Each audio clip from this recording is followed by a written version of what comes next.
যে ঈমান বলে ওই মুসলমান ভয়ে কাঁপিত কাফের বেঈমান। কথা বলেন ঠিক কিনা? যে ঈমান বলে ওই মুসলমান ভয়ে কাঁপিত কাফের বেঈমান। দৌড়ে সে হুঙ্কার কররে তোলপার, দৌড়ে সে হুঙ্কার কররে তোলপার। পাপ দুনিয়া ভেঙে কররে খান খান, পাপ দুনিয়া ভেঙে কররে খান খান। বীর মুসলমান, বীর মুসলমান ধরো আল কোরআন, ফিরায়ে আনো সেই হারানো সম্মান। নারায়ে তাকবীর, নারায়ে তাকবীর। বীর মুসলমান ধরো আল কোরআন, ফিরায়ে আনো সেই হারানো সম্মান। বীর মুসলমান, বীর মুসলমান ধরো আল কোরআন, ফিরায়ে আনো সেই হারানো সম্মান। কথা বলেন ঠিক কিনা?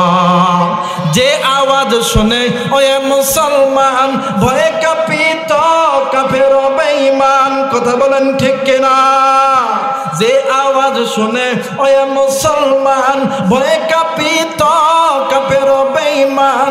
দৌড়ে সে হুঙ্কার কররে তোলপার, দৌড়ে সে হুঙ্কার কররে তোলপার।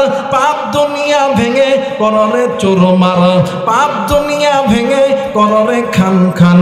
বীর মুসলমান, বীর মুসলমান ধরো আল কোরআন, ফিরায়ে আনো সেই হারানো সম্মান। দুইটা হাত তুলে আল্লাহর বরাত স্বীকার করবেন। লিল্লাহে তাকবীর, লিল্লাহে তাকবীর। এই মুসলমান বাজানে হাতটা নামায় নেন।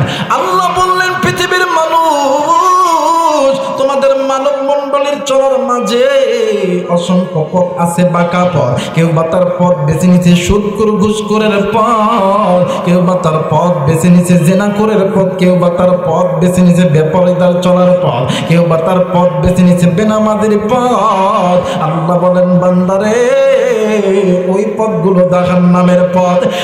বান্দা এখনো সময় আছে। আই বান্দা, আমি আল্লাহর কোরআন ধর, আমি আল্লাহর কোরআন তোমাদের অন্ধকার পথকে আলোকিত করায় দিবে। হে মুসলমান বাজান, আজকে আপনি কেন কোরআন পড়বেন না? কেন আপনার সন্তানকে কোরআন পড়াইবেন না? কেন আপনি নিজে কোরআন শিক্ষা করবেন না? বন্ধু, আল্লাহর কোরআনের কত দাম গো! দুনিয়াতে কোরআনের দাম আছে, মাটির মানে মাটির নিচেও আছে, আসমানের নিচেও আল্লাহর কোরআনের দাম আছে। এ বন্ধু, আমাদের আকাবির আসলাফ বুজুর্গদের একটা ঘটনা ওকে আমার মনে হয়ে গেল। আমাদের আকাবির আসলাফ বুজুর্গরা ছিলেন হাসানে বসরি রহমাতুল্লাহ আলাইহি। বন্ধু, আল্লাহর বান্দা হাসানে বসরি রহমাতুল্লাহ আলাইহির জামানার ভিতরে একজন যুবতী নারী মারা গেছে। ওই যুবতী নারীর মা দুনিয়াতে বেঁচে আছে। আচ্ছা বলেন তো দেখি, সন্তান যদি মারা যায়, মা বাবার অন্তরের ভিতর কষ্ট হয় কি হয় না? জোরে বলেন, হয় কি হয় না? এ মুসলমান বাজানরে, সন্তান মারা গেছে, ওই মহিলার স্বামী নাই, ওই মহিলার শ্বশুর শাশুড়ি নাই, ওই মহিলার মা বাবা কেউ নাই। এখন মহিলা প্রতিদিন রাত্রিবেলা ডুকরে ডুকরে কান্দে আর ডাক দিয়ে কই, আল্লাহ, এই দুনিয়াতে আপনি আমারে রাইখেন না। ও মেরে মৌলা, কারণ এই দুনিয়াতে আমার এই দুনিয়াতে আমার স্বামী নাই, এই দুনিয়াতে আমার সন্তান নাই, এই দুনিয়াতে আমি কারে নিয়ে বাঁচবো রে আল্লাহ?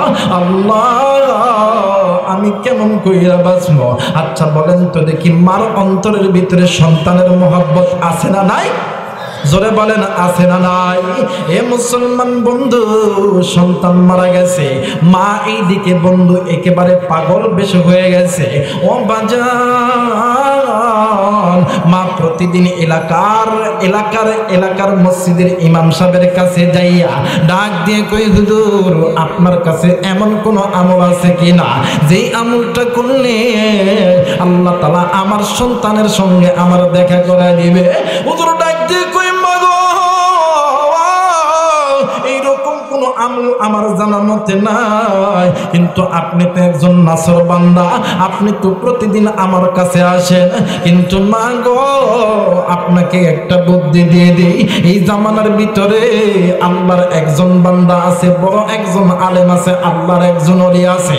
ওই আল্লাহর বান্দার নাম হইল হাসান বসরি রহমাতুল্লাহ আলাইহি। ওই আল্লাহর বান্দার দরবারে চলে যান, হয়তোবা আপনাকে কোনো না কোনো একটা আশা দিয়ে দিবে। বন্ধু, মা বাবা এমন একটা দামি জিনিস সন্তানের জন্য। ওই মহিলা মা 15 থেকে 20 কিলোমিটার পায়ে হেঁটে হেঁটে আল্লাহর বান্দা হাসান বসরি রহমাতুল্লাহ আলাইহির বাড়িতে গেছে।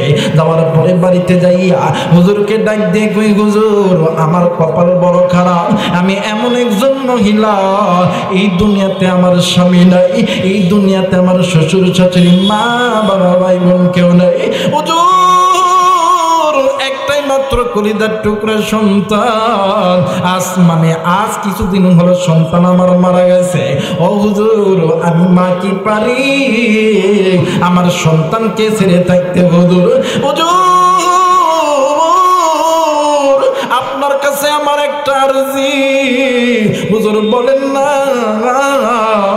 আপনার কাছে এমন কোন আমল আছে কিনা যেই আমলটা করলে আমি আমার কন্যা সন্তানের কবরের হালত দেখতে পাবো, আমি আমার সন্তানকে দেখতে পাবো? আল্লাহর বান্দা হাসান বসরি রহমাতুল্লাহ আলাইহি ডাক দিয়ে কই, মা গো,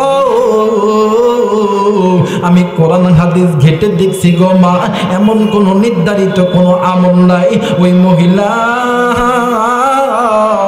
মনটা যখন খারাপ করতেছে, আল্লাহর বান্দা হাসান বসরি রহমাতুল্লাহ আলাইহি ডাক দিয়ে কই, মা গো, ও মা, আপনি কি 5 ওয়াক্ত নামাজ পড়েন? ডাক দিয়ে কই, বাবা হ্যাঁ আমি 5 ওয়াক্ত নামাজ পড়ি। ডাক দিয়ে কই, বাবা গো, আমি 5 ওয়াক্ত নামাজ পড়ি। আল্লাহর বান্দা হাসান বসরি রহমাতুল্লাহ আলাইহি ডাক দিয়ে কই, মা গো, আপনি যদি 5 ওয়াক্ত নামাজ যদি আদায় করে থাকেন, আপনি প্রতিদিন আপনি ঈশার নামাজ পড়ার পর আপনি 2 রাকাত সালাতুল হাজাতের নামাজ পড়বেন। আর আপনি যখন ঘুমাইবেন, আপনি ডান কাত হয়ে ঘুমাইবেন, আমার নবীর উপরে দরুদে ইব্রাহিম পড়তে পড়তে ঘুমাইবেন। আল্লাহ যদি রহম করে, এই আমলের ওসিলায় আল্লাহ যদি ইচ্ছা করে আপনার মাইয়ার কবরের হালত দেখাইলেও দেখাইতে পারে। বন্ধু, মহিলা মা চলে গেছি, আমল করতে আছে কয়েক সপ্তাহ যখন অতীত হয়ে গেল, এই মহিলা মা একদিন রাত্রিবেলা স্বপ্নে দেখে ওই মহিলার সন্তান, ওই যুবতী স্বপ্নের ভিতরে ডাক দিয়ে কই, মা গো, আমি আর এই কবরে থাকতে পারবো না, আমি আর এই কবরে আযাব সহ্য করতে পারবো না। মা গো, এই যে দেখেন না, এই আগুনগুলি লেগে আমার গায়ের গোস্ত পুড়ে যাইতেছে, আমার শরীরে বড় জ্বালা যন্ত্রণা হইতেছে। মা গো, আমি আর এই জায়গায় বাঁচতে পারবো না। মা ঘুম থেকে উঠিয়া একটা ঘরের ভিতর থেকে একটা লোটা অথবা একটা বালতি লইয়া চলে গেছে কুয়ার পারে যাইয়া কুয়ার থেকে পানি উঠাইয়া কবরের ভিতর ঢালে। আর ডাক দিয়া কই, এলাকার মানুষ কই রে কই, আমার সন্তানের কবরে আগুন জ্বলতেছে। এলাকার মানুষগুলি হাজির হওয়ার পর ডাক দিয়ে কই, মা গো, আপনি হয়তোবা স্বপ্নে দেখেছেন এখানে তো কোনো আগুন নাই। মা ডাক দিয়ে কই, বাবা গো, হ্যাঁ আমি মা স্বপ্নে দেখছি, কিন্তু বাবা গো, আমি নিজের চোখে স্বপ্নে দেখছি আমার সন্তান আমার কেমন জানি মামা কইয়া ডাক দেয়। আমি মা কি পারি আমার সন্তানের মা ডাক শুনিয়া চুপ করিয়া থাকতে? বন্ধু, আল্লাহর বান্দি রাত্রিবেলা হাঁটতে হাঁটতে দৌড়াইতে চলে গেছে আবার হাসান বসরি রহমাতুল্লাহ আলাইহির দরবারে। যাওয়ার পর রাত্রিবেলা আল্লাহ আল্লাহর বান্দাকে জাগ্রত করছে। ডাক দিয়ে কই হুজুর, আল্লাহর বান্দা ডাক দিয়ে কই মা গো, আপনার এই রাত্রি বেলা আপনি কেন, আপনার পুরো শরীর তো ভিজে যাইতেছে। ওই মহিলা মা ডুকরে ডুকরে কান্দে আর ডাক দিয়ে কই যদি কোনো সন্তান বিপদে পড়ে, কোনো মা কোনো বাবা কোনোদিন ওই সন্তানকে ছেড়ে থাকতে পারে না। যদি কোনো সন্তান বিপদে থাকে ওই মা বাবা কোনোদিন ঠিক থাকতে পারে না। আমি স্বপ্নে দেখি আমার সন্তান কেমন জানি আমার মা মা কইরা ডাকি। আমি মা কি পারি আমার সন্তানের ডাক শুনিয়া চুপ থাকতে? হুজুর, আমি দেখছি আমার সন্তান ওই কবরের ভিতরে আগুন দাউ দাউ করে জ্বলতেছে। আহারে এ রংপুরের বাইরা, এ নিসবতগঞ্জের বাবাদিরা, আজকে এই জায়গায় কোন যুবক এসেছ? কার জানি মা কবরে, কার জানি বাবা কবরে, কার মায়ের কবর জানি জাহান্নামের আগুনে জ্বলে, কার বাবার কবর জানি জাহান্নামের আগুনে জ্বলে। বন্ধু, ওই মায়ের জন্য বাবার জন্য কোন কোন সন্তান আজকে ওলামায়ে কেরামদের সঙ্গে আখিরে মোনাজাত করে যাবেন? দুই হাত উঠিয়া আল্লাহরে দেখান, আল্লাহ তুমি কবুল করো, বলেন না আমিন। লিল্লাহি তাকবীর, লিল্লাহি তাকবীর, লিল্লাহি তাকবীর। মুসলমান ভাইরা আমার বন্ধগণ, হাতটা নামেন গো বন্ধু। এইবারে আল্লাহর বান্দা হাসানে বসরি রহমাতুল্লাহ আলাইহি ডাক দিয়ে কই মা গো, বুঝলাম আপনার সন্তানের ভিতরে কবরের আযাব হইতেছে। মা এখন কি করতে পারি বলেন না? ডাক দিয়ে কই বাবা গো, ওই সন্তানের কবরে আযাব হইতেছে। হুজুর বলেন না আপনার কাছে এমন কোন আমল আছে কিনা যেই আমলটা করলে আমার সন্তানের কবরের আযাব মাফ হয়ে যাবে? আল্লাহর বান্দা হাসানে বসরি রহমাতুল্লাহ আলাইহি ডাক দিয়ে কই মা আপনি কি আল্লাহর কোরআন পড়তে পারেন? বলতেছে বাবা হ্যাঁ আমি আল্লাহর কোরআন পড়তে পারি। ডাক দিয়ে কই মা গো, আপনি আল্লাহর কোরআনুল কারীম তেলাওয়াত করবেন।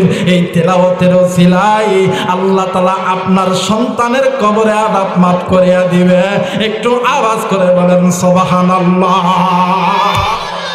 আজকে এই জায়গায় ওই সন্তানের মা বাবা সবচাইতে ধন্য, যেই সন্তানের মা বাবা রিক্সা চালায়া, ভ্যান চালায়া, কাজ করিয়া, চাকরি করিয়া, ব্যবসা করিয়া তার সন্তানকে এই মাদ্রাসায় কোরআনুল কারীমের খেদমত হাফেজ বানাইতেছে। কথা বলেন ঠিক কিনা? আচ্ছা বলেন তো দেখি, সন্তান যদি বিপদে থাকে মা বাবা ঠিক থাকতে পারে? কথা বলেন পারে? দেখবেন বর্তমান সমাজের একটা চিত্র, অনেক মা আছে, অনেক বাপ আছে, দেখবেন হুজুরদের সামনে যা ডাক দেয় কবে হুজুর খুব বিপদে আছি। কেন বাবা কি হয়েছে? কই আমার সন্তান আমারে ভাত দেয় না। কথা কয় না কেন? অনেক ব্যক্তি আছে, অনেক টাকা বাড়ালো, হুজুরের কাছে দেখো হুজুর একটু দোয়া করেন, আমার সন্তান আমার কথা শোনে না। আর আমি আপনার সন্তান ইয়াবাখোর, গাঞ্জাখোর, আপনার মানে আপনার কন্যা সন্তান বেপরদায় চলে, আপনার সন্তান আপনার কথার অবাধ্য। এর একটাই মাত্র কারণ হইল আপনি নিজে কোরআন শিক্ষা করেন নাই, আপনার সন্তানকে কোরআন শিক্ষা দেন নাই। আপনি যদি আল্লাহ পাকের হুকুম মানতেন আপনার সন্তানও আল্লাহ মানে আপনার হুকুম মানত। কথা বলেন ঠিক কিনা? আপনি তো আল্লাহর হুকুম মানেন নাই, আপনি তো নবীর সুন্নাত তরিকায় চলেন নাই, আপনার সন্তান কিভাবে চলবে? এই জন্য নিজে কোরআন শিক্ষা করেন, নিজের জিন্দেগিতে আপনি আল্লাহর হুকুম চালু করেন। দেখবেন আপনার স্ত্রী, আপনার সন্তান, আপনার মা, আপনার ভাই, আপনার বাবা আপনার কথা শুনতে বাধ্য থাকবে। কথা বলেন ঠিক কিনা? দেখবেন অনেক পোলাপান আছে, মা বাবা সন্তানের জন্য কোটি টাকা খরচ করে, সন্তান 1 টাকা খরচ করতে চায়। কথা কয় না কেন? দেখবেন অনেক পোলাপান আছে, হাই হাই বইয়ের কথা শুনে ডাক দেখো তোমারটাই ঠিক, তোমারটাই ঠিক, পুরোপুরি ভাত দিতাম না, দিতাম না। কথা কয় না কেন? আছে না বাবা, আছে না? আর একটাই মাত্র কারণ, এর ভিতরে ইলমে দ্বীনের শিক্ষা। কথা কয় না কেন? নামাজ পড়া ফরজ, রোজা করা ফরজ, হজ করা ফরজ, যাকাত দেওয়া ফরজ, পর্দা করা ফরজ, পিতা মাতার খেদমত করাও কি? কথা কয় না। যারা আসতে করবেন মনে করবেন যে ওই ঘুরে ফেললো। কথা কয় না কেন? পিতা মাতার খেদমত করাও কি ফরজ। আর দুনিয়াতে যেই ব্যক্তি পিতা মাতার খেদমত করবে, পিতা মাতাকে খুশি করতে পারবে, আল্লাহ বলেন বান্দা, যেই বান্দা পিতা মাতার খেদমত করে পিতা মাতারে খুশি করতে পারবা, আমি আল্লাহ দুনিয়াতে অর্থ দিব, ইজ্জত দিব, সম্মান দিব। শুধু তাই নয়, হাসরের ময়দানে আমি আল্লাহ ওই বান্দা ওই বান্দিরে জান্নাত দিয়ে ধন্য করব। আর দুনিয়াতে যে সন্তানগুলো পিতা মাতার অবাধ্য, মা বাবার কথা শুনবে না, মা বাবার খেদমত করবে না, দুনিয়াতেও লাঞ্ছিত, অপমানিত, দুনিয়াতেও খ্যাট্টার বাড়ি, যুদ্ধের বাড়ি, হাসরের ময়দানে আল্লাহর জাহান্নামের আগুনে জ্বলতে হবে। নবী বলেন, এই উম্মত, তোমাদের ভিতরে যেই উম্মত আছে, যারা তোমরা মা বাবাকে খেদমত করো, হাসরের ময়দানে আমি নবী ওই বান্দা ওই বান্দির জন্য আমি নবীর সুপারিশ করবো। সুবহানাল্লাহ বলবেন না? আচ্ছা বলেন তো দেখে, আমি একজন হুজুর, এখানে অনেক বড় বড় ওলামা হযরত আছেন, হাসরের ময়দানে যাইয়া আল্লাহ যদি বলে এদেরকে জাহান্নামে দাও, আল্লাহ নবী যদি বলে আল্লাহ ভাই হুজুর লাগবেন, নবী যদি কয় আল্লাহ আপনি যে এদেরকে জাহান্নামে দিতেছেন, আল্লাহ এইটা আমার উম্মত, সুবহানাল্লাহ বলবেন না? নবী যদি বলে আল্লাহ এটা আমার উম্মত, আল্লাহ কইবে এই ফেরেশতারা, যেই বান্দা যেই বান্দিরে আমার নবী উম্মত বলে দাবি করছে, যা যাই বান্দাই বান্দিরে আর জাহান্নামে দিস না, জলদি করে জান্নাতের দিকে ঘুরে দে। আওয়াজ করে বলেন না আল্লাহু আকবার। আর আমি যত বড় যত বড় বুজুর্গ হই না কেন, যদি হাসরের ময়দানে যাইয়া যদি আমার নবী যদি কয় আল্লাহ এটা আমার উম্মতি না, এটা কি আমার উম্মতি না, আল্লাহ কইবে এই ফেরেশতারা দাঁড়াইছিস কে, মার শুরু করত না কেন, কথা কয় না কেন? এই কারণে বাপজান এখনো সময় আছে, আল্লাহর কোরআন নিজে পড়েন, নিজের সন্তানকে পড়ান। এই কোরআন আপনার কবরের পথটাকে সহজ করিয়া দিবে। একটু আওয়াজ করে বলা যাবে না সুবহানাল্লাহ? অনেক যুবক ভাইরা আছে, মারে কষ্ট দাও, বাপরে কষ্ট দাও, শোন, অনেক কাছে হুজুরদের কাছে দাও, হুজুর একটু দোয়া হইরে, চাকরি লাগতো, হুজুর একটু দোয়া করে, ব্যবসা লাগতো, কে লাগতো, কথা কয় না কে? আছে না বাবা, আছে না? ওই যুবকদেরকে বলি, যুবক শোন, আলেমদের কাছে দোয়া চাও, আলেমদের দোয়া কবুল হয় ঠিকই আছে, কিন্তু আলেমদের দোয়ার আগে দুইজন ব্যক্তির দোয়া কবুল হয়, একজন হইল মা আর একজন হইল বাবা। ওই মা আর বাবা যদি আসমানের মালিক আল্লাহর কাছে হাত তোলে, ওই মা আর বাবা আসমানের মালিক আল্লাহর কাছে হাত তুলতে দেরি, আসমানের মালিক আল্লাহ কবুল করতে দেরি হয় না। কারণ আমরা হাত তুলে মাঝখানে একটা পর্দা থাকে, পিতামাতা হাত তুললে পিতামাতা আল্লাহর মাঝখানে কোনো পর্দা থাকে না, ডাইরেক্ট আল্লাহ কবুল করে। এই জন্য মা বাবারে গালি দিবেন না, মা বাবার উপরে জোরে কথা কইবেন না, মা বাবারে বুড়া বুড়ি করে গালি দিবেন না। কারণ ওই মা যদি একবার বদদোয়া করে, আল্লাহ আমার ছেলে আমারে বুড়ি করে গালি দিয়েছে, দুনিয়া বরবাদ আখিরাতও বরবাদ। আর যদি মার বাবা যদি কয় আল্লাহ ও মা, আল্লাহ আমার সন্তানরা আপনি আর্মি বানায় দেন, পুলিশ বানায় দেন, আল্লাহ আল্লাহ এরমপুরের বড় ব্যবসায়িক বানায় দেন না, আল্লাহ আল্লাহর কসম, কোরআন আমার কাছে, কোরআন মাথায় নিয়ে কইতেছি, আল্লাহর কসম ওই মার বাবা দোয়া করতে দেরি, আসমানের মালিক আল্লাহ কবুল করতে দেরি হবে না, ডাইরেক্ট আল্লাহ কবুল করে। আজকে ওই মারে কষ্ট দিই একটাই মাত্র কারণ, আপনি আমি এখনো পর্যন্ত কোরআন থেকে দূরে আছি, ইসলাম থেকে দূরে আছি, মসজিদ থেকে দূরে আছি। এই কারণে বাতিল শক্তিগুলো ইসলাম নিয়ে সিনেমিনি খেলতে পারে। আজ যদি মুসলমান কোরআনের সাথে বন্ধুত্ব লাগাইতাম, মসজিদের সাথে বন্ধুত্ব লাগাইতাম, আলেমদের সাথে বন্ধুত্ব লাগাইতাম, কোনো বাতিল শক্তি, কোনো কাদিয়ানি, কোনো রামবান চ্যাটার্জি মুখার্জির বাচ্চাগুলো করে কথা বলার সাহস পেত না। কথা বলেন ঠিক কিনা? আজ মুসলমান আল্লাহর কোরআন থেকে দূরে থাকে একটাই কারণ। আসেন না, মা বাবাদের দোয়া করলে দোয়া কবুল হয়। একটা বাস্তব একটা ঘটনা, আমাদের এই উত্তরবঙ্গের যে কোনো একটা এলাকার ঘটনা। আমি নাম নিব না, এলাকাটার নাম নিব না। এক পরিবারে 2টি সন্তান। কথা বলেন, কয়টি সন্তান? আরো জোরে বলেন, কয়টি? 2টি সন্তান। মা বাবা গরিব।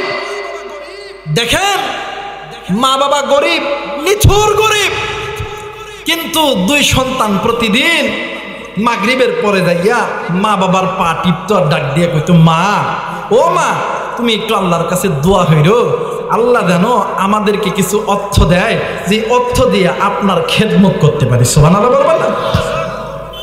হায় হায়, আল্লাহর বান্দা মার কাছে দোয়া চাইছে, মা দোয়া করছে। 2 ভাইয়ের ভিতরে এক ভাই বিদেশে চলে গেছে। সুবহানাল্লাহ বলবেন না? 1 বছর, 2 বছর, 3 বছর, 4 বছর, 5 বছর।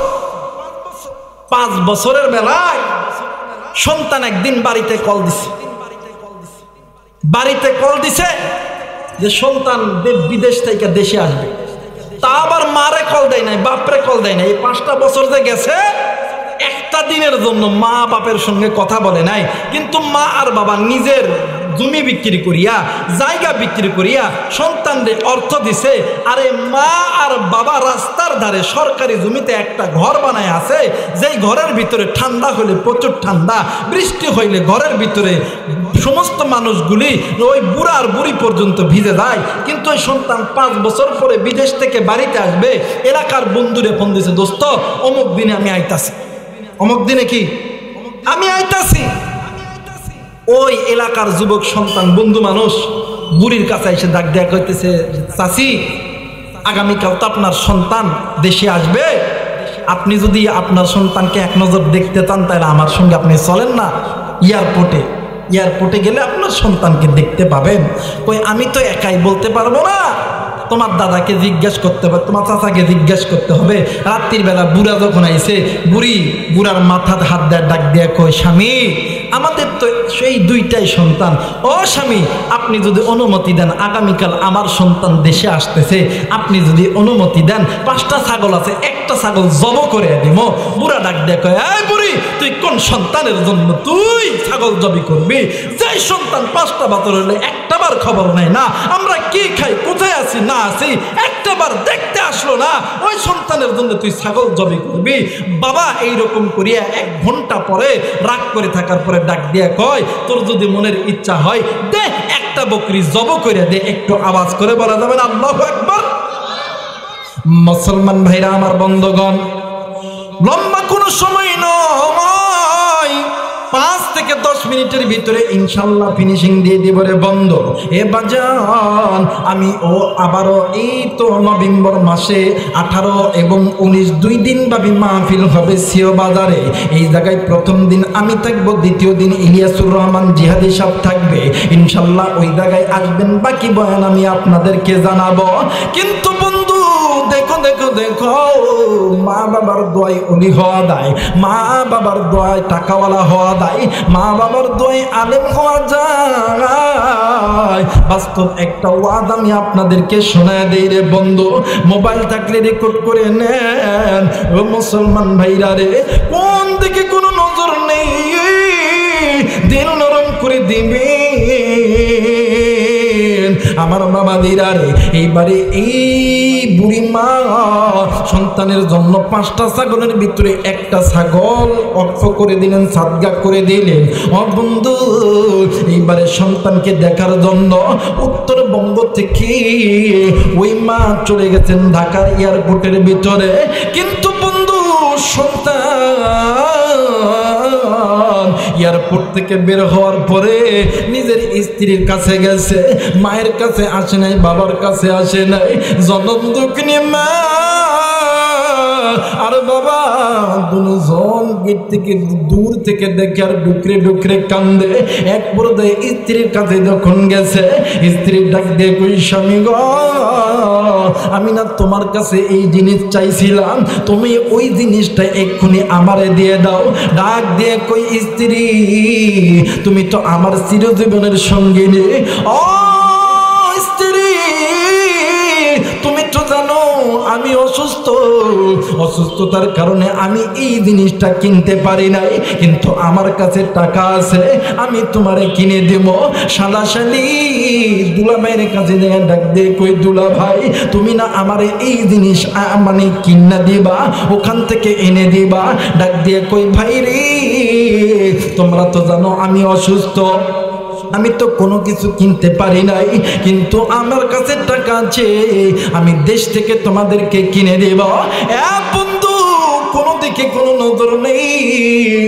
এইবারে শ্বশুর শাশুড়িকে ডাক দিয়ে কই, মাগো আপনাদের জন্য কিছু আনতে পারি নাই, আমার কাছে টাকা আছে, আমি আপনাদেরকে কিনে দেব। বন্ধু বউ হইছে পশ্চিম দিক, শ্বশুর শাশুড়ি হইছে পূর্ব দিক। বাজান রে এখন এই অসুস্থ সন্তান ডাক দিয়ে কই, আল্লাহ যাদের জন্য আমি মা ছাড়ছি, বাবা ছাড়ছি, যাদের জন্য আমি ঘর ছাড়ছি, বাড়ি ছাড়ছি, আমের মাওলানা আজকে এরাই তো আমার রেখা অন্য দিক মুখ করে আছে রে আল্লাহ। আল্লাহ আমি কই যাবো, আমি এখন কি করবো? এ বন্ধু ওই সন্তানটা মাথার নিচের দিকে দিয়া ওই সন্তানটা ডুকরে ডুকরে কান্দে। এক পর্যায়ে মা জননী দূর থেকে দেখিয়া সন্তানকে দেখিয়া আবেগ আর ধরে রাখতে পারে নাই। মা জননী দূর থেকে ডাক দিয়ে কই, পুত তাই রে বাবা। এরকম করে যখন ডাক দিছে, সন্তান তো মায়ের ডাক চিনতে পারে, কারণ সন্তান এমন একটা সন্তান হাজার মানুষের ভিতরে থাকলে মা বাবা যদি ডাক দেয়, সন্তান কিন্তু মা বাবার আওয়াজ কিন্তু বুঝতে পারে। মুসলমান বন্ধু, এ রংপুরের বাবারা, যুবক ভাইরা, পর্দার অন্তরালের মা বোনেরা, কোনো দিকে নজর নেই, দিল নরম করে দিবেন গো বাবা। এইবারে মা আর বাবা হাঁটি হাঁটি পা পা করিয়া সন্তানের কাছে যখন গেছে, সন্তান মা বাবার চেহারার দিকে তাকাইয়া লজ্জিত হইয়া সন্তান খালি ডুকরে ডুকরে কান্দে। বন্ধু মা বাবা দূর দিয়ে যাইয়া সন্তানের কাছে যাইয়া মুখে হাত দেয়, ডাক দিয়ে কই, পুত্রী তুই মনে হয় অসুস্থ হয়ে গেছিস বাবা, সারাদিন তুই তো কোনো কিছু খাস নাই, তোর চেহারা কেমন জানি মানে অস্থির অস্থির ভাব লাগতেছে, তোর চেহারার ভিতরে কেমন জানি অসুস্থ অসুস্থ লাগতেছে। ও বন্ধু এই কথা যখন মা যখন বলছে, বাবাও যখন এই কথা বলছে, ওই সন্তান আবেগের ধরে রাখতে পারে নাই, মা বাবার পা ধরিয়া সন্তান ডাক দিয়ে কই, মা আমি তোমাদের কাছে ভুল করেছি মা, এই জন্য আল্লাহ আমারে ছাড় দেয় নাই গো মা।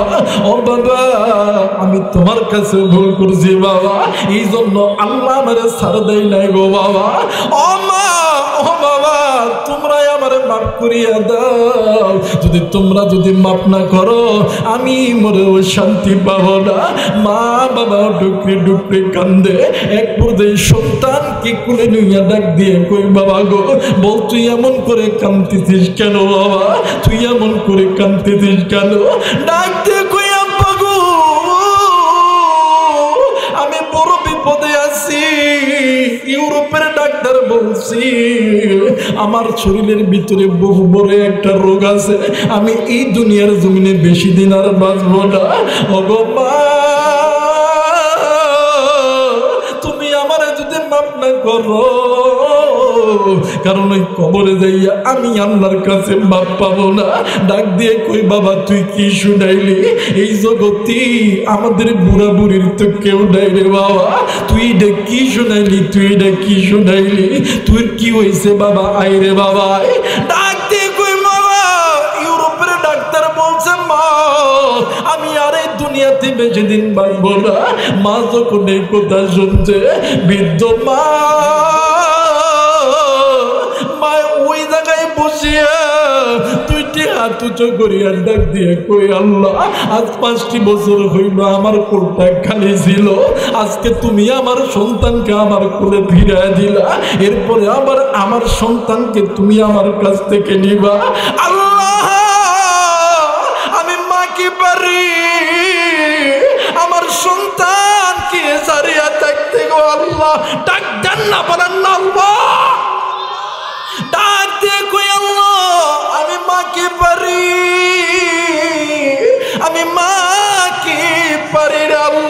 আমার সন্তানকে জারিয়া থাকতে এ বন্ধু মা জননী ইবারি শাড়িরা চুলখানা বাতিয়া আল্লাহকে ডাক দিয়ে কই আল্লাহ আমরা বুড়া বুড়ি এই দুনিয়াতে তো বেঁচে ছিলাম রে আল্লাহ, জানি না আর কয়দিন হায়াত আছি, আমাদের যা হায়াত আছে আমার সন্তানরা দাও, আমরা বুড়া বুড়ি কি তুমি দুনিয়ার থেকে উঠে এলো। মেরে মৌলা তোমার কাছে বলতেছি আমার সন্তানকে তুমি ভালো করিয়া দাও। আমার ভাইরা আমার বন্ধুরা রে মা কান্দে বাপ কান্দে আমার আল্লাহ দেখেন মারা দোয়া কেমন করে কবুল করে। গত বছর উত্তরবঙ্গে মা বিলাইসা আল্লাহর বান্দার সঙ্গে দেখা আমার কই হুজুর এই বিশ্বের বাংলার যুবকদেরকে জানাই দিবা এরা যেন মার সঙ্গে কোনোদিন খারাপ ব্যবহার না করে, কারণ হইল মা যদি কোনো সন্তানের জন্য আল্লাহর কাছে দোয়া করে আমার আল্লাহ কোনদিন খালি হাতে ফেরত দিবে না।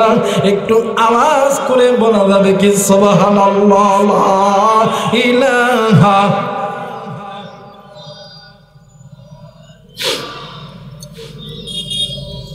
আরো জোরে লা ইলাহা ইল্লাল্লাহ লা ইলাহা। এ বাজান এতগুলো মানুষের আওয়াজ কেন কম, জবান কেন বন্ধ আছে? ও বন্ধু আল্লাহরে বন্ধু বানায় নাও, নিজের আজকে একটা দিন নিজের সময়টা আল্লাহকে দিয়ে দাও। এ বন্ধু কতদিন এই জবান দিয়ে কত গান গইছ, কত নাফাসি কথা বলছো, আজকে একটা দিন আল্লাহর নামের জিকির করিয়া আল্লাহরে বন্ধু বানানোর চেষ্টা করেন। একটু মহব্বতে আল্লাহর নামের জিকির করেন লা ইলাহা আরো জোরে লা ইলাহা ইল্লাল্লাহ লা ইলাহা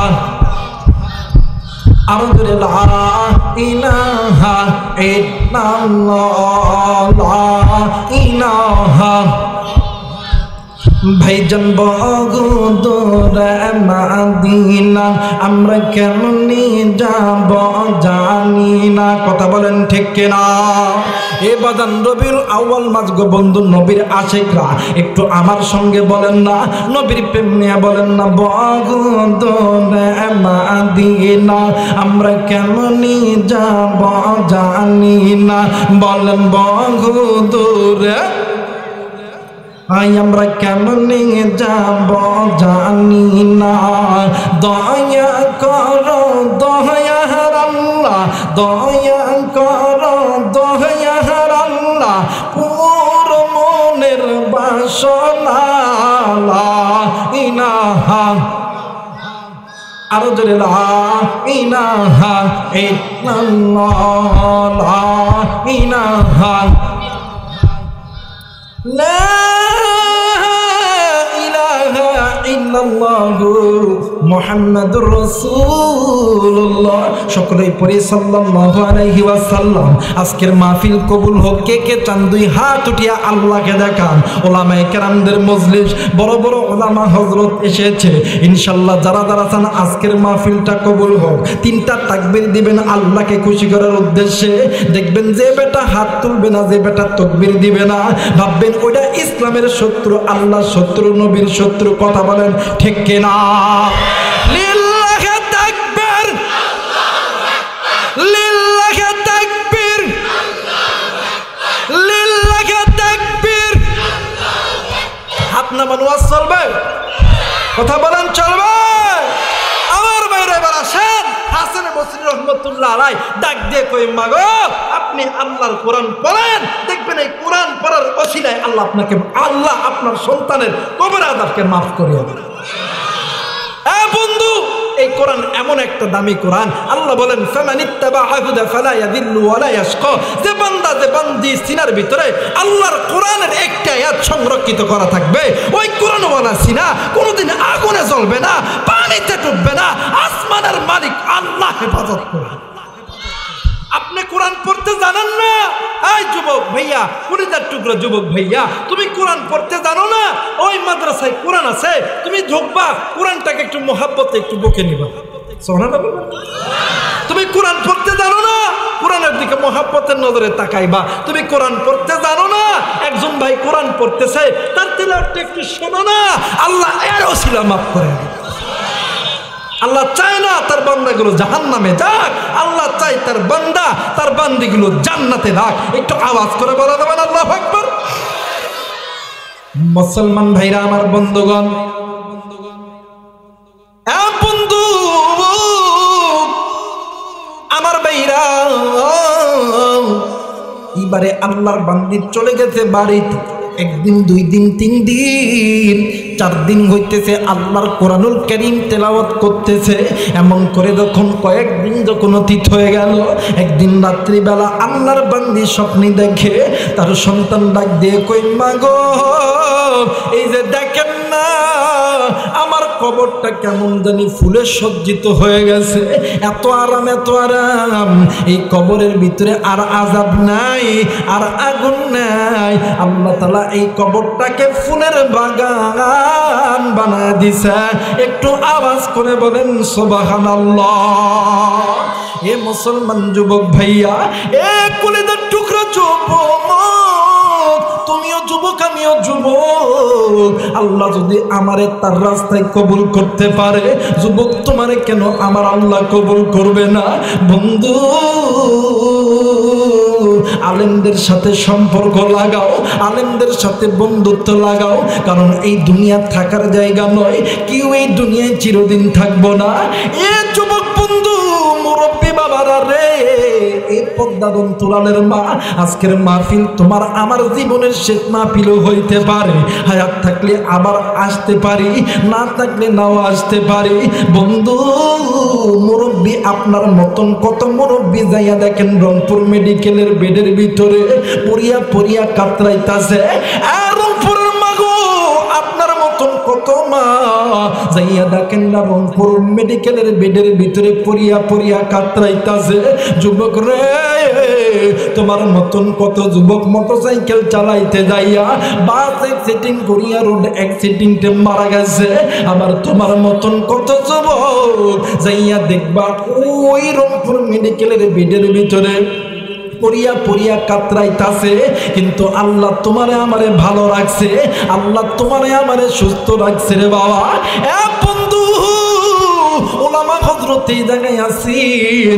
বাংলাদেশের যে সমস্ত ওলামা হযরতরা বয়ান করে, আমরা রাতের পর রাত আমাদের পাড়ি দিতে হয়।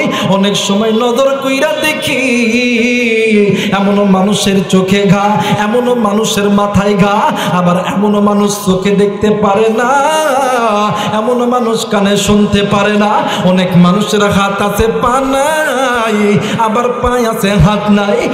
বন্ধু, যাইয়া দেখবেন রংপুর রেল স্টেশনের ভিতরে কত গরিব মানুষ, নাই কোনো ফ্যান, নাই কোনো মশারি, নাই কোনো কয়েল। এই তো বাদাম শীতের দিন আসতেছে, ভালো কোনো কম্বল পর্যন্ত ওই জায়গায় নাই। অত দূর যাইতে হবে না, এই তো টার্মিনালে যাবেন। কত গরিব মানুষ রাস্তার ভিতরে ঘুমাইতেছে।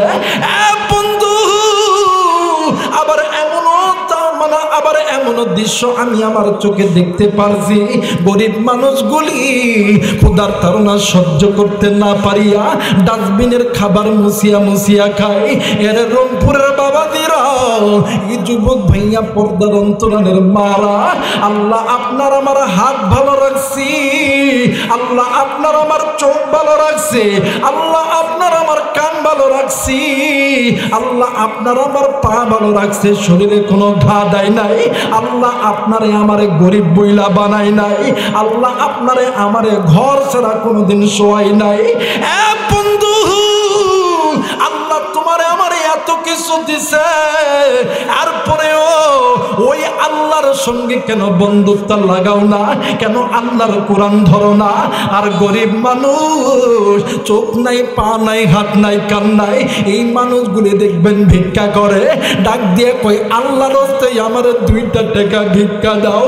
তখন আমার অন্তর বলে আল্লাহ, এই লোককে গরিব বানাইছো, ঘর নাই, বাড়ি নেই, হাত নাই, পা নাই, চোখ নেই, এই ব্যক্তি তোমার নামের জিকির করিয়া ভিক্ষা করে, আর তার যে আল্লাহ আমাদেরকে এত কিছু দিল, ওই আল্লাহর নাম একটা বারো মুখে নিতে নেই না? ওই আল্লাহর নাম কেন অন্তরের ভিতরে গাঁথি না? একটা বার মায়া কইরা গুনাহ মাফের আশায় ডাক দেন না, বলেন না আল্লাহ। আরেকবার ডাক দেন না, বলেন না আল্লাহ। আরেকবার মায়া কইরা ডাক দেন না, বলেন না আল্লাহ। এ রংপুরবাসী, জানি না এই জায়গায় আজকে কার জানি জীবনের শেষ দিন। ও বন্ধু, কার জন্য জানি মালাকুল মউত এই জায়গায় দাঁড়ায় আছে। এ বন্ধু, এই মুহূর্তে তুমিও মারা গেলে, আমিও মারা গেলে, তোমার আমার এলান যখন মসজিদের মাইকে হয়ে যাবে, ওই এলান শুনিয়া তোমার আমার আত্মীয় স্বজন গুলি একদল যাবি এই তো আশেপাশে বাজারে অথবা রংপুর শহরে সাদা মার্কিন কাপড় কেনার জন্য, আবার আর একদল যাবি ওই মসজিদের পালকিখানা আনার জন্য, আবার আর একদল যাবি ওই কবরস্থানে, বাস বাগানে, ওই বাজারে, ওই পুকুর পাড়ে আপনার আমার জন্য ঘর বানানোর জন্য। এরপরে যখন আপনারে আমারে যখন বড়ই পাতার উষ্ণ পানি দিয়া যখন গোসল যখন করাইবে, আপনারে আমারে গোসল করানোর পরে আতর গোলাপ চন্দন মাখিয়ে যখন আপনারে আমারে যখন সাদা মার্কিন কাপড়ে মোড়াইবে, ওই সাদা মার্কিন কাপড়ে মোড়ানোর পরে ওই কাঠের পালকিতে সুন্দর করে যখন সাদা দিবে, এলাকার ওলামায়ে কেরামদের তত্ত্বাবধানে আপনার আমার জানার যখন কমপ্লিট হয়ে যাবে, আপনার আমার আত্মীয় স্বজনগুলি ওই পালকিখানা লইয়া 1 পা 2 পা করিয়া চলে যাবে ওই কবরস্থানের দিকে। বাজানরে, ওই কবরের কাছে যাইয়া 2 থেকে 3 জন লোক কবরে নামবে। ওই কবরে নামার পরে তোমারে আমার সুন্দর করিয়া কবরের ভিতর রাখবে। রাখার পরে যখন 1 জন 2 জন করিয়া যখন 3 জন উঠিয়া আসবে, তোমার আমার ডাক দিয়ে কইব আল্লাহ। ডাক দেন না, বলেন না আল্লাহ। ডাক দিয়ে কইব আল্লাহ, এরা আমারে কই রাইখা গেল, আমি এই জায়গায় কিভাবে থাকবো? আজকে আমার সন্তান কই, আজকে আমার স্ত্রী কই, আজকে আমার ছেলে সন্তান কই, আজকে আমার মা কই, আজকে আমার বাবা কই, যাদের জন্য আমি লক্ষ কোটি টাকা অর্জন করছি, যাদের জন্য আমি হারামকে হারাম বলিয়া গণ্য করি নাই, হালালকে হালাল বলি গণ্য করি নাই, সুদ খাইছি, ঘুষ খাইছি, আজকে আমার সন্তান কই, আরে আমারে কই রাইখে গেল? সেই ঘরের কোন দরজা নাই, জানলা নাই, যেই ঘরের ভিতরে এসি নাই, যেই ঘরের ভিতরে ইলেকট্রিক ফ্যান নাই, যেই ঘরের ভিতরে কোনো বাতাস ঢোকার কোনো জায়গা নাই, আরে আমারে কই রাইখে গেল? এরা কি জানে না আমি এই ঘরের ভিতরে একলা একলা থাকতে পারি না? আমার বড় কষ্ট হয়, আমার বড় কষ্ট হয়। আমি কেমন করে এই ঘরের ভিতরে থাকবো? আমি কেমন করে এই ঘরের ভিতরে থাকবো? কলিজার টুকরা যুবক বন্ধু, কলিজার টুকরা মুরব্বী, এ পর্দার অন্তরালের মা, ওই কবর এমন একটা কবর, আখিরাতের সর্বপ্রথম গাটি হইতেছে কবর। ওই কবর যার ভালো, তার জন্য হাসর ভালো, মিজান ভালো, ফুলসিরাত ভালো। ওই কবর যার ভালো নয়, তার জন্য হাসর ভালো নয়, ফুলসিরাত ভালো নয়, তার জন্য মিজান ভালো নয়। কি বন্ধু, ওই কবরে যাওয়ার আগে নিজের চিন্তা নিজে করো। কারণ ওই কবরে যদি গুনাহ লইয়া দাও, ওই কবরের 2 দিকের মাটি এত জোরে চাপ দিবি, এই যুবক, এই কলিজার টুকরা মুরব্বী, এই পদ্মার অন্তরালের কবরের দুই দিকের মাটি যখন তোমারে আমারে যখন চাপ দিবে, তোমার আমার শরীরের সমস্ত হাড্ডিগুলি গুড় গুড় গুড় গুড় করিয়া ভাগিয়া যাবে। বন্ধু, ওই কবরে যদি গুনাহ লইয়া যায়, ওই কবরে এত জোরে জোরে সাপের টনশন হবে, ওই কবরের ভিতরে সাপ বিচ্ছুরে তো আদাব হবে। বন্ধু, তুমি ওই আদাব তুমি কেমন করিয়া সহ্য করবা? এই জায়গায় থাকতে পারেন অনেক মহিলা মায় যে দেখবি অনেক সময় মহিলা মারা রান্না করতে গেলে দেখবেন হাতের উপরে পানি পড়ে, অথবা আগুন নাইগা হাত পুড়িয়া যায়, ঝলসে যায়। এমনও মা আছি হাতে আগুন লাগার কারণে, পানি পড়ার কারণে কত চিৎকার করে ডাক্তার ডাকতে হয়, বন্ধু ওষুধ খাইতে হয়, এরপরেও চিৎকার করে। এরা যুবক, হে কলিজার টুকরা মা বোনেরা, একটা বার দিলটা নরম করিয়ে দে।